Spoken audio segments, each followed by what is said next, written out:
Hi everyone, I'm Jeannie Ellis and I'm also known as Scrapbooking Mama. And today we are beginning a new challenge over at Crafter's Castle Challenge blog.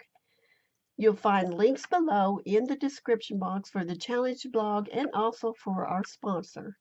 Our sponsor for this month is Tailor Made Cards for You, who will be giving away a $10 gift card or gift code to the winner of this month's prize.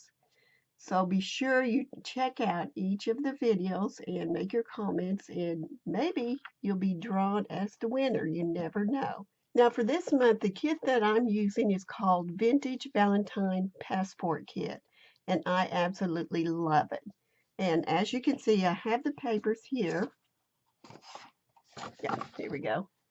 Right here. Now I printed these out small, and you'll see why I printed them out small here in a little bit. I've still yet to have to cut them out. And here's another sheet. And then I printed this one. These are actually two separate pages, but I printed them on one. And let me see if I got another one.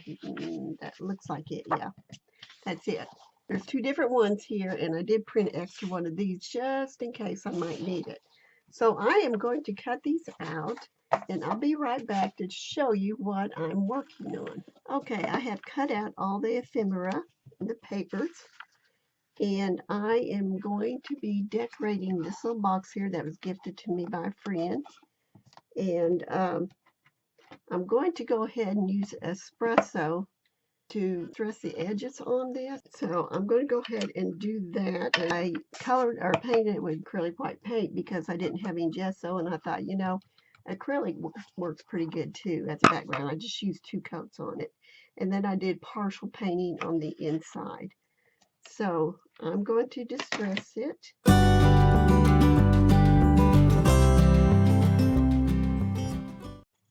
Okay, so I've distressed all the edges except for the top off camera. And I'm going to finish distressing on the top, and it'll be ready for me to start putting paper on it from the kit. Again, this kit is called the Vintage Valentine Passport Kit, and it is so pretty. I love anything that's vintage and shabby chic, classy, elegant. Okay, now I'm going to take these 2 sheets here, and they're going to be on the top cover.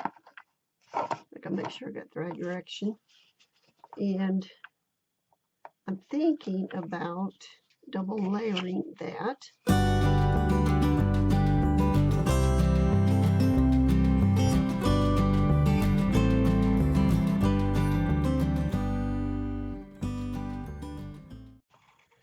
So I've got the outside base papers on. I'm not sure yet if I'm going to do anything more with them.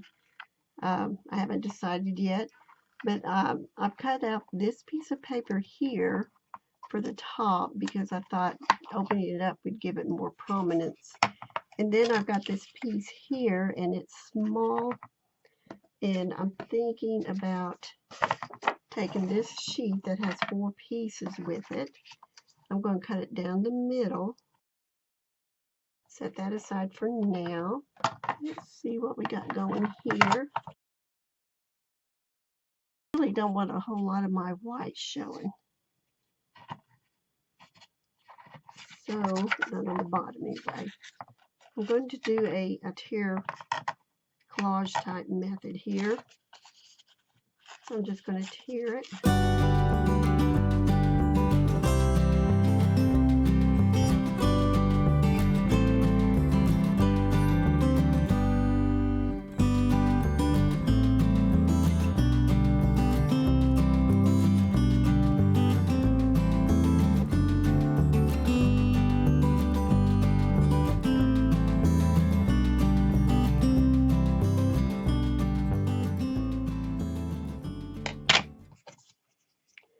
Now I am just decorating it and deciding what I want to do with it, but the different pieces. And I plan on making a card also, just a small one, to put on the inside of it. So I'm going to finish putting the other pieces on, and I'll be right back. Okay, now I want to make these a little different than just a matte finish to them. So what I am going to do is first do the heart. I'm going to take some Versamark, and I know it looks bad, but it still works.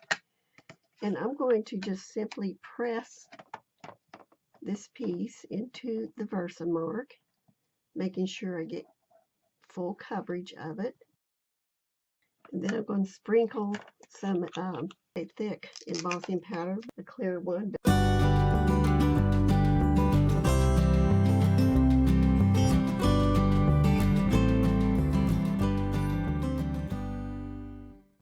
Okay, I'm going to let that cool down for just a few seconds. And then I'll do it again, and I will do it on this piece also, and I'll be right back. The thing I want to point out, when I did the heart, I went ahead and I had extra heart, and I did 2 coats, and then it did some kind of a discoloring of the powder in there, and I'm not sure why, but it didn't fully melt, and if I kept going with it, it wasn't going to look right either. So I thought, well, maybe if I put a 3rd coat on. Don't do that. 1 coat is plenty, actually. I mean, I just wanted a thicker feel to it, and 1 coat is perfect. So anyway, look at that. That's using clear, extra thick, clear embossing powder. And I just love that. So what I'm going to do next, I'm going to just set these 2 pieces aside, is I've got this trace, or this lace, and I'm debating whether I want to put it on the outside, if I want to put it on the inside, because the inside piece, I don't have any paper around it, and it would look good in there, so I may go ahead and do that. So I'm going to go look for one, and I'll be right back. So to give the insides some decoration, I'm just adding that trim I was telling you about a little bit ago, and I stuck it on with hot glue because I wanted to lay down, stick faster than using the fabric tack, although that would be really good. It's a real good hold to it. But you see here, I've got some paint here, and I just saw that. So I'm going to try to fix that.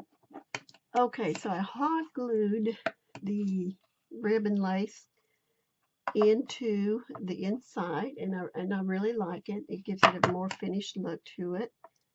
And all I did on that one piece that didn't have paint on it, I just put some more paint on it and then glued it. Dried it with the hot heat gun and let it go with that. And so far, I like that. Now, for the next step, and I have glue all over my fingers, and I've only hot glued my finger once. My thumb, actually. That was quite painful. So, anyway, now I want to put some washi tape on. And it just so happened that I got this tape at Tailor Made Cards for You Instagram shop. That kind of worked out really good, didn't it? Okay, I always have to, now my fingers always get really messy, so I'm going to have to excuse them. So I'm going to start this washi tape at the back. I'd rather have the seam in the back than in the front. And I'm going to center it kind of in the paper mat as much as possible, and adhering the washi tape down.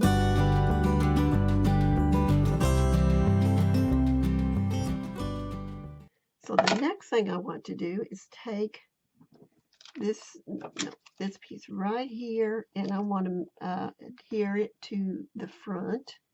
And I don't think this will fit at the top. This fits really, really good there. And I like it better, I think, anyway. So I can use that for something else. I'm going to just go ahead and use my ATG gun instead of glue. As you can see by my fingers, I'm already glued up enough as it is.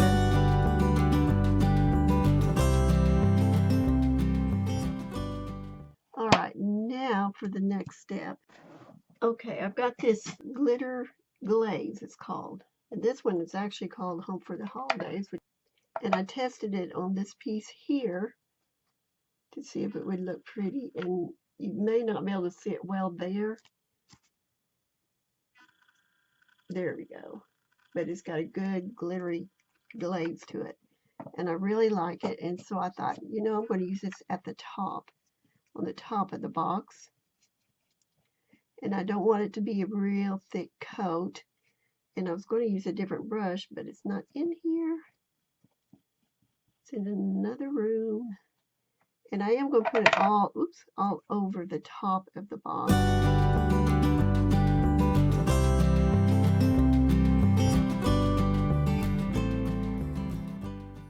Had my image of the girl and I bent it and it cracked. But I just heated it up again.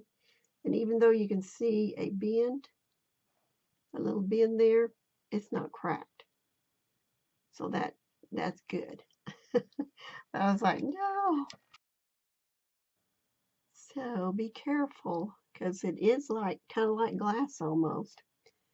So I think, and I know this isn't dry yet, but I want to go ahead and place these two pieces on here.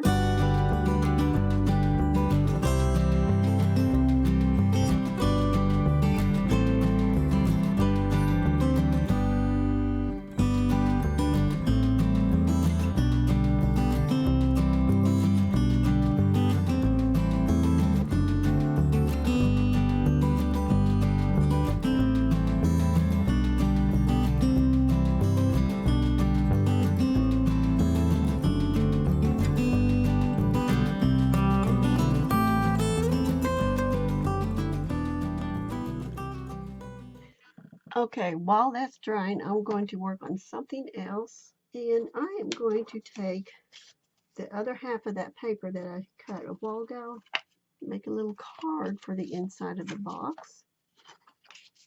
I believe it will fit. Yep, it will fit. And I'm debating which way I want to do it.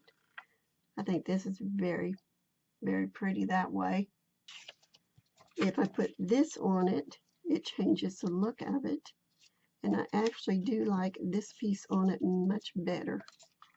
And because I want to match the card, I'm going to go ahead and take the washi tape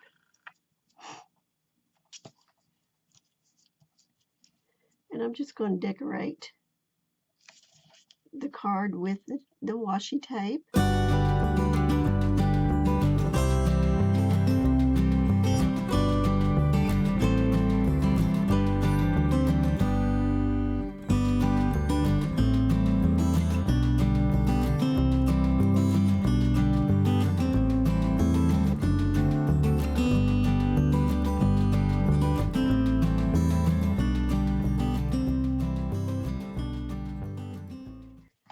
Okay, I had to shorten my card a little bit because I forgot I had added this ribbon lace in here and it wasn't going to fit. Now it does. So I have my box and I did not glitter the rest of it, although I still might do that. I don't know yet. It'll be in the photos if I decide to go ahead and glitter that. So there's the back, the front, the top, and the inside with a greeting card. And you can put on the inside little candies or anything like that. This doesn't have to be for your sweetheart. It can be for a good friend of yours, or it can be for male or female. And It could be your granddaughter or your daughter, somebody who likes boxes, and you have a sweet little handmade gift. I hope that you like it and that you'll join our blog for this month and over at Crafter's Castle Challenge blog. There'll be a link in the box for her and for tailor-made cards for you. So thank you for watching. Have a great day. Bye for now.